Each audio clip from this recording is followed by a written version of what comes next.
ఈ లోకంలో దేవుడు ఎలాంటి వారిని ఎన్నుకున్నాడు, ఎలాంటి వారిని పిలిచిందంటే ఒక మోసగాడైన యాకోబుని పిలిచిండు.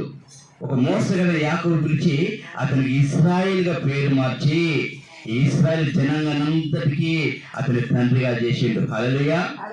ఒక నత్తివాడైన మోషేని పిలిచినాడు, ఒక బాలుడైన సమూయేలుని పిలిచినాడు. అలాగే ఎలాంటి యోగ్యత లేకున్నా ఈ దినాన నిన్ను నన్ను ఆయన ప్రేమించి ఆయన రక్తంలో కడుక్కొని ఆయన ప్రియ కుమారుడుగా కుమార్తెగా మనం ఈ లోకంలో ఏర్పరచుకున్నారంటే ఇంతకన్నా బాధ్యత ఇంకేముంటుందండి, ఇంతకన్నా ధన్యత ఏముంటుంది? ఒకసారి గమనించండి. ఈ లోకంలో ఇంతమంది ఉన్నారు, అయినా సరే దేవుడిని ఎంతో ప్రేమిస్తున్నాడు కాబట్టి, ఈ మధ్యాహ్న కాల సమయంలో దేవుడిని ప్రేమిస్తున్నాడు కాబట్టి దేవుడిని ప్రత్యేకంగా ఏర్పరచుకున్నాడు. అందులో ఏమాత్రం సందేహం లేదు. హల్లెలూయా, హల్లెలూయా.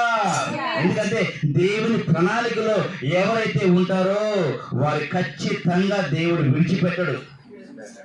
దేవుడు ఏం తెలుస్తున్నది, నువ్వు తల్లి గర్భంలో రూపించక మునిపే, ఏంటంట, నువ్వు తల్లి గర్భంలో రూపించక మునిపే దేవుడు నువ్వు ఏర్పరచుకున్నాడంట. నువ్వు పిండంగా ఉన్నప్పుడే నేను ఏర్పరచుకున్నాడంట. హల్లెలూయా. చూశారండి ఎంత మంచి దేవుడు అండి.